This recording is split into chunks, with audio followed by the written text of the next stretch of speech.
પ્રયત્ન, જેટલા ગુના થઈ ગયા, જેટલી ભૂલો થઈ ગઈ એ ક્ષમા કરવી હોય, નાના બની જાઓ, નાના બની જાઓ અને માની પાસે બેહીને ભજન થોડું થોડું થોડું થોડું કરો. 10 મિનિટ કરો, 5 મિનિટ કરો, અડધો કલાક કરો. એક વખત તમારું મન છે ને તમારી કુળદેવી ઉપર લગાવી દો. કોઈ શું જ કરવું નહીં પડે, કોઈની પાસે જવું નહીં પડે ને જોવડાવું નહીં પડે. અરે આપણે રાત્રે સપનું જોઈએ ને હવારમાં તો પેલી ખોડિયાલે પૂરું કરેલી હોય એ ભગવતીઓ બેઠી છે. તમે એવા શક્તિવાળા નથી, ભક્તિવાળા નથી કે તમારી માતાઓને તમે રાજી કરી લો.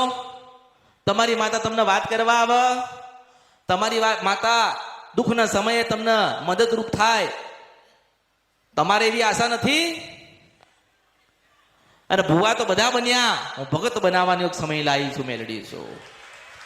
ભુવા તો બધા જ બની ગયા, હવે ભક્તિ કરીને ભગત બનવાનો સમય આવ્યો છે.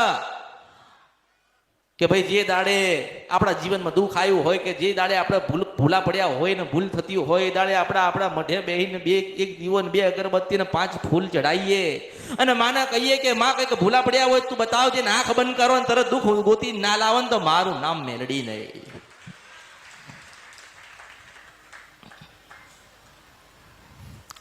પણ અત્યારે દરેકને પારકી આશા થઈ ગઈ, પારકી આશા.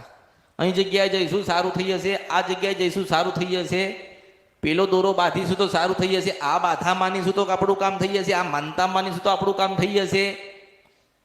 આજે દુઃખી છો તો એનું કારણ શું? કે આપણી માં નારાજ છે. શું કારણ છે? માં નહીં કે, માં કહેવા માટે તૈયાર નથી, કારણ કે આપણે ભક્તિ વાળા જ નથી. આપણે જ ભક્તિ ના કરી હોય ને 5 રૂપિયા કોકના લઈને બેઠ્યા હોય ને પછી કોકની માતા આપણને દુઃખ હાલવા આવે ને આપણે કહીએ